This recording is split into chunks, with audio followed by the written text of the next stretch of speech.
Election Day is tomorrow. See how the latest polling stacks up Donald Trump and Kamala Harris in what projects to be a historic day. District Attorney candidate Nathan Hochman hosted a rally today with a special appearance from a famous actor, while incumbent George Gascon shares his thoughts about the race. And we remember one of the most influential producers in music history. All that and more next on ATVN.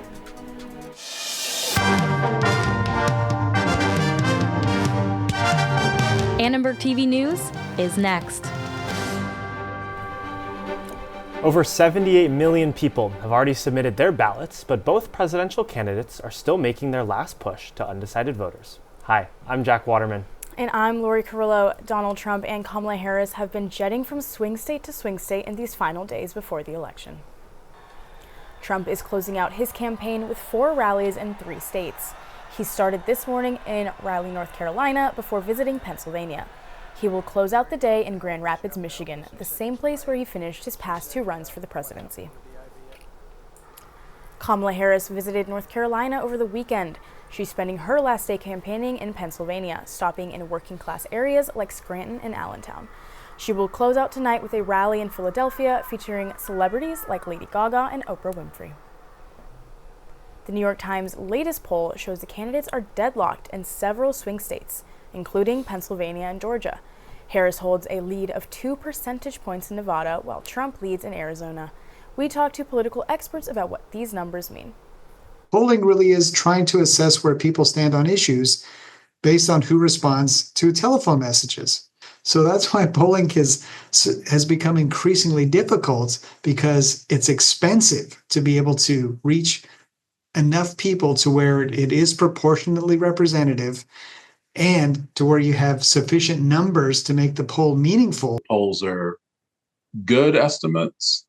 They are not perfect because a lot of undecided people wait until tomorrow to decide. It is truly a sample, and the only way to know for certain is the final vote. Because of these close numbers, experts say it is likely many swing states won't be called until later this week. One of these swing states is Nevada, with 6 electoral votes. Annenberg Media had a team of reporters who followed the presidential candidates there today and over the weekend. During a rally in Henderson, Nevada, Trump said Harris is unfit to be president. He also highlighted his endorsement from Elon Musk. Harris hosted a rally in Nevada late last week where she made her final pitch to voters there. Vice presidential candidate Tim Walz made an appearance at a canvassing kickoff event in Las Vegas, where Annenberg Media got the chance to talk with him. Future matters on this, whether it's your reproductive rights, whether it's investment in education, or whether it's climate change. Get out and vote. Well, with us today from the Las Vegas Strip is Annenberg Media reporter Tatiana Satal. Tatiana, how's it going over there? Hi, Jack. How are you doing? I'm currently at a Harris Walz concert for the Election Eve, and people are enthusiastic and excited to hear about what's going to happen tomorrow night and Wednesday morning, possibly. Yeah, awesome. What are the voters talking about? What are some of the issues that are going around right now? People on both sides, Democratic and Republican, are equally excited and fired up to see which one is going to win. It's going to be a complete coin toss and a tight race, especially here in Nevada, the battleground state. Yeah, and being a student journalist there, what's it been like covering an event like this? It's been such a special opportunity, especially being a student journalist myself from California. I've never seen a state so enthusiastic and willing to go out there and vote because they believe their vote matters. Yeah, and one more question. We're less than 24 hours away now from Election Day. What are those people gearing up for tomorrow to celebrate the Election Day? What's going on there in Nevada? Yeah, so right now, a lot of people are just talking to at least 3 friends. We've been hearing voters on every side just trying to go out there and get people to go to the ballots and try to get their votes in before tomorrow night. Tonight, we are going back to LA, and we're going to be talking to voters over there as well. But we have a great opportunity here in Nevada. Excited to see what's going to happen. Yeah, awesome. Well, thanks for talking to us, and get home safe. That was, again, Tatiana live at that Harris campaign event. And there are just over 2 million active registered voters in Nevada who will decide the fate of those 6 electoral votes, according to the Secretary of State. Nathan Hochman held his rally outside of the district attorney's office that he wants to move into. Actor Rob Lowe spoke in support of him. More than 100 deputy district attorneys and the union president of the United Firefighters of Los Angeles City attended his, quote, Get Out the Vote rally. So a rally like the one we had today is basically the synthesis of a huge amount of energy that has been building up for the last, probably 4 years that Gascon has been in office. And it basically brings together both the frustration that people have had. The latest LA Times poll shows challenger Nathan Hochman winning with 50% of likely voters compared to 25% for the incumbent George Gascon and the other 25% still undecided. In a recent interview with KTLA, Gascon stated, quote, I believe that when we win, and I believe that we will win, we'll get the opportunity to really enhance the safety of our community and do it in a way that is much more thoughtful. In the same LA Times poll, 54% of likely voters said their number one issue is reducing violent crime. Welcome back to our weekly segment, Prop It Up, where we highlight California propositions on the ballot this election season. 2 of the 10 propositions here in California focus on the future of affordable housing. If passed, Proposition 5 would lower voter approval to 55% for local governments that want to borrow money for affordable housing and public infrastructure. That would include police stations, local hospitals, and parks. If passed, Proposition 33 would allow many California cities to control and help lower the rent in single-family homes and new apartments. The proposition has many supporters, but it is also heavily contested. And as nurses, we are mandatory patient advocates, and we are using our role to change policies, and this is one of them. We want to advocate for our patients, once again, to repeal the Costa-Hawkins Act, which has severely impacted affordability of housing in California. 33 repeals key portions of California's historic law, eliminating existing protections for seniors and veterans. Newsom and housing experts agree. We can't afford to go backward on housing. No on 33.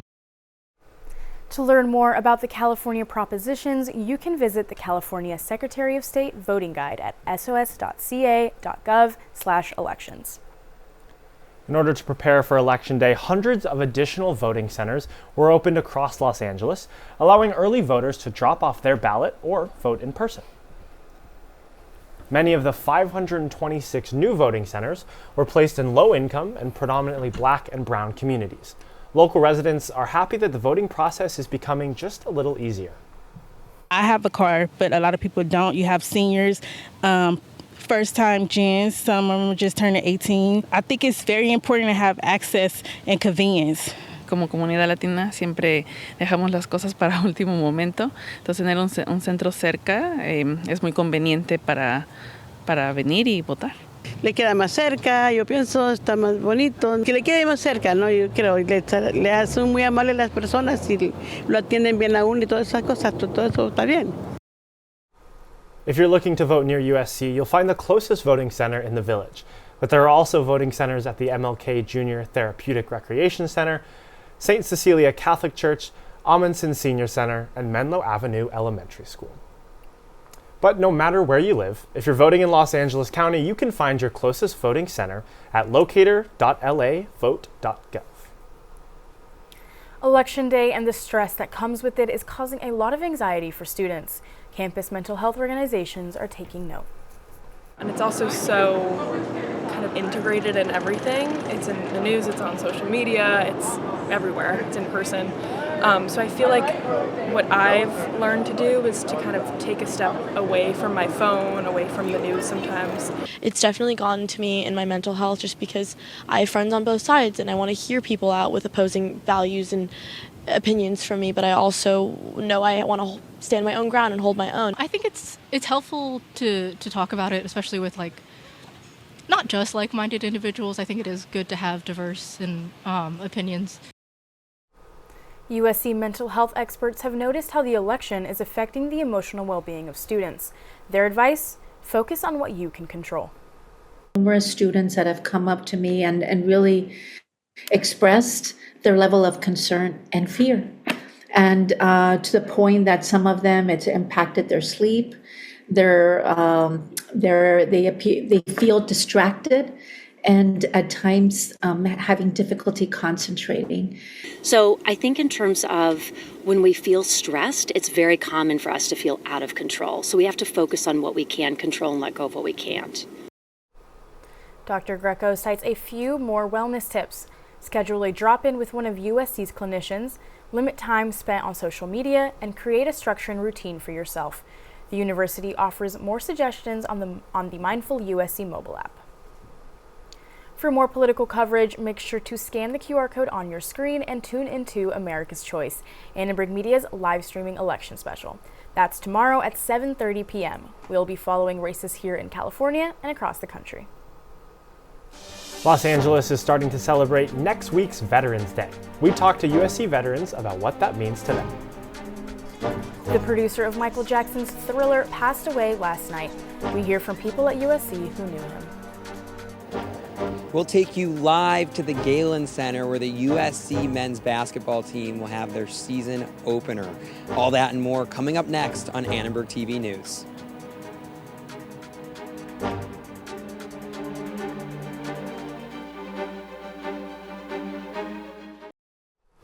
Quincy Jones was a pioneer in the music industry and a world-class record producer, songwriter, and composer. He died last night at his Bel Air home.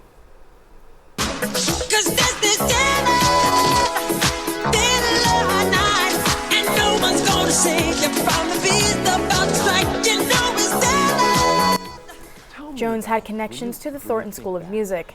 His passing has a profound impact on many members of the USC community, including Thornton Dean Jason King.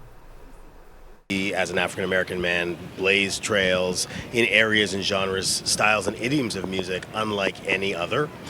So his work in classical, in jazz, in popular music at very, very high levels, his work as an entrepreneur, as a philanthropist, as a humanitarian, really is unparalleled. I mean, this is a human being who studied with some of the great classical minds of our time, like Nadia Boulanger and Olivier Messiaen, and he also produced the #1, pop album of all time by a solo artist, Michael Jackson's Thriller. I mean, that kind of range is really unprecedented, and he did all of this at an incredibly high level throughout his 7-decade career. He transformed music, quite simply.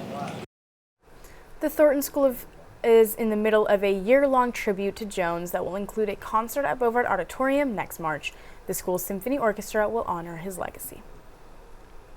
Today marks the start of the second annual Operation Greenlight. The event raises awareness about what resources are available to veterans after they leave the service. We have 2 million veterans in the state of California, and 25% of those veterans reside right here in LA County. We are hoping to spread public awareness of these assistance programs so that more individuals and families in LA County can get access to help the help that they need. All across Los Angeles, buildings will be shining green lights to support the veterans. They agree. A lack of awareness about available services is a big problem. We had a lot of veterans that come in and say, hey, I have no idea how to do this or how to do that.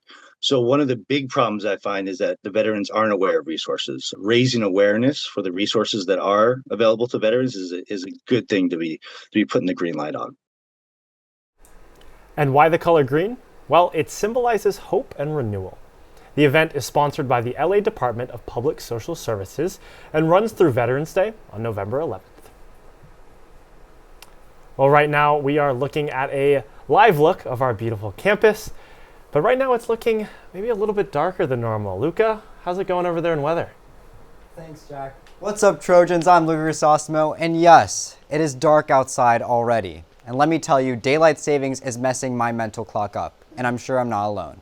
Yesterday it felt like it was 5 p.m. for 3 hours, so I've never been a big supporter of daylight savings, and I've got the cold hard statistics to show you. According to the data I have here, daylight savings was invented in the 18th century by Ben Franklin in order to save energy and make more use of daylight. However, recent studies have shown that moving the time back actually does the opposite, increasing overall energy usage and generally causing more fatigue and laziness. So if any of my professors are watching this, if an assignment happens to be late or I seem tired in class, it's not my fault. It's all because of Benjamin Franklin and daylight savings. Anyways, Let's see what the first week under this new time shift is looking like, starting with our current conditions. Currently, it is 64 degrees outside with 38% humidity. It was sunny today, but it's not sunny anymore because, as we talked about, it is already dark outside. And moving on to our 5-day forecast, we can see that it's looking sunny throughout the week, reaching the mid-70s. And if you're going out to vote tomorrow, you won't have to worry about rain or anything like that.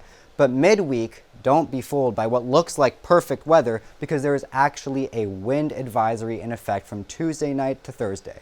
So make sure to hold on to your hats and wear a coat because the wind chill is going to cause these temperatures to feel about 5 degrees colder, making us in for some freezing cool nights this week. Everything should clear up after that though, so you'll definitely be able to enjoy your 3-day weekend and have a nice Veterans Day. Well, that's all for the weather today. Back to you guys.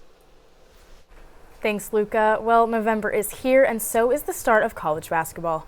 Annenberg Media's Stephen Knobel is live at the Galen Center to tell us more about the start of the season. USC Hoops, it's officially back and now part of the Big Ten. We're on Figueroa in front of the Galen Center, and we've had people walking down in their cardinal and gold. Why, you may ask? Because at 7 p.m., tip-off between the USC Trojans men's team and the Chattanooga Mocs is taking place here at home. Meanwhile, the USC women's team, they've already had their season opener this morning overseas in Paris. They played as part of the Aflac We Play game against Ole Miss. Here's what Coach Lindsey Gottlieb had to say about the game. You know, we have big goals. We see the ranking, but we can't play with the weight of the world on our shoulders. We got to play like we're hunting something. And this game should really help us develop that chemistry because we need to look at one another and say, could have done this better, or I was here. And that doesn't happen if things are easy. The USC women's team is coming into this season ranked 3rd in the nation. This morning, they defeated 20th ranked Ole Miss by a score of 68-66. The radio voice of USC women's basketball, as well as USC fans, appear to have some high hopes coming into the 24-25 season. Everyone knows Juju Watkins. Kiki Arioffin is ready to bloom into one of the best players in college basketball. And then the top-rated freshman class comes in, and they should bring a lot of excitement, a lot of fun for this season. I feel great about this team this year. You know, last year we had a pretty good year as well, and hopefully this year is even better. We need to bring that championship back to USC. Fight on. On your screen now are the Big Ten media polls coming into this season. The USC women's team, they've been ranked the best in the Big Ten, but the Trojans men's team are on the opposite end of that spectrum. They're ranked towards the bottom of the Big Ten, sitting at number 14. As a reminder, the Trojan men's team, they're going to start their season tonight at the Galen Center. Tip-off is at 7. As for the women's game, we're going to have a full recap of that later in the show. Live from the Galen Center for Annenberg Media, I'm Stephen Knobel. Thanks, Stephen. Next on sports, we'll analyze USC women's basketball's nail-biting trip to Europe. We'll also take a look at USC women's soccer's walk-off win in the Big Ten tournament quarterfinal.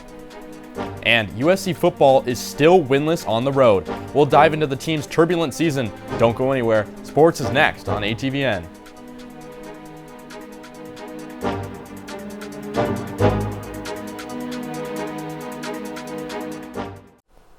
Basketball season is back, and the Trojans are already in the win column. Welcome back to ATVN Sports. I'm Ethan Galbraith. And I'm Kasey Kazliner.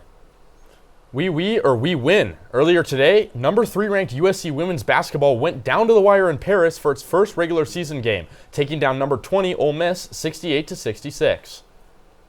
Winning in the 9-hour time difference was nowhere near easy for USC. The Trojans had a 15-point lead in the third quarter, but saw it dwindle away as they couldn't seem to hit a shot down the stretch.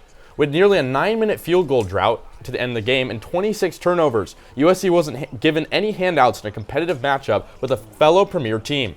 Juju Watkins led all players with 27 points and 5 blocks, notching a double-double with 10 rebounds. Here's what star forward Kiki Arioffin had to say about the close battle. It was gritty. It was a dogfight, but it was great. I mean, I could ask for a better game, but it was great. I think I just had so much emotion because it's like first game of my senior year against a great team, so to pull out the dub meant a lot for me. But it was great. It was great to get a victory wearing USC. Now, this was a tough matchup for USC, but the Trojans will head back home to LA to face Cal Poly on Saturday at the Galen Center. Women's soccer kicked off Big Ten tournament play today against Ohio State, and after playing 90 minutes to a tie, here's how it ended. Cross, nope, top of the box, Alagoa. An attempt, and USC! What a moment for the Trojans! Freshman Jaden Anderson broke the scoreless tie less than 2 minutes into the overtime period, helping the Trojans defeat the Buckeyes for the second time this season. Sent in near. With the victory, the top-seeded Trojans survive in advance to play the 5th-ranked Rutgers Scarlet Knights this Thursday in St. Louis, Missouri. Being one of the final 4 teams left, USC is hoping to keep the momentum rolling as they remain undefeated in Big Ten play. USC football trekked up to Washington to face the Huskies for the first time as Big Ten rivals, but fell short 26-21 in yet another heartbreaking finish. Head coach Lincoln Riley reflected on this season's struggles after the game. We've kind of had the anomaly of a year. Normally, these things end up over time going about 50-50 on these games that come down to one play, and we've happened to have the year that not too many of them have went our way. USC had 2 red zone chances on its final 2 drives, but couldn't find the end zone as Washington's strong passing defense overwhelmed Miller Moss and company. Now 0-4 on the road, the Trojans aren't even sure if they'll play in a bowl game this season with only 3 games left. The Trojans won't leave the LA area for the rest of the season with their final road game coming against UCLA in Pasadena. USC will have a bye week before playing Nebraska next. Well, Ethan, since we're comfortable and settled in on the couch, we should spice things up and show our personal takes. Now it's time for Nobody's Talking About It, where we each highlight a storyline that deserves more coverage.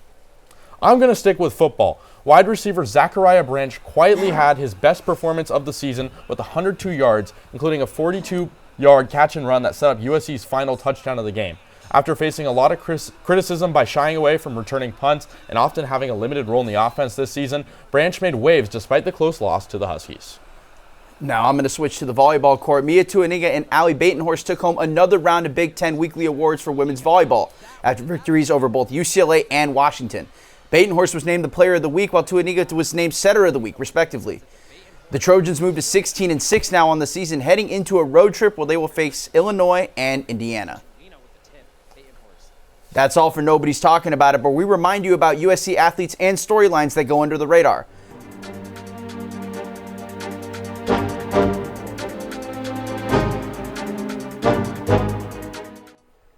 Welcome back to Star Quality. From celebrities wearing pins on the red carpet to patriotic colors, red and blue, fashion and politics can go hand in hand.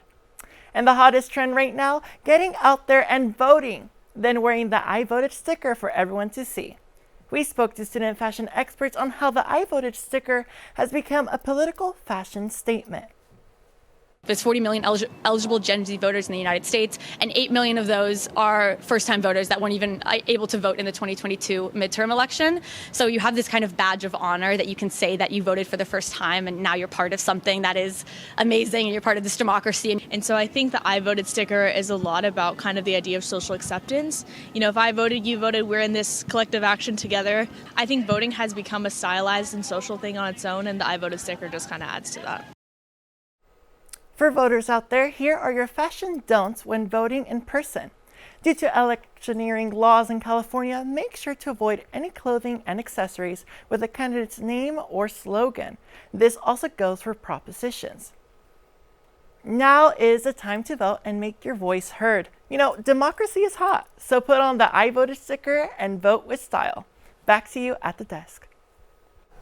Thanks, Monica, and thanks for watching Annenberg TV News. From everyone at Annenberg Media, I'm Laurie Carrillo. And I'm Jack Waterman. For more coverage, watch and subscribe to our YouTube channel at youtube.com/Annenberg Media. Good night.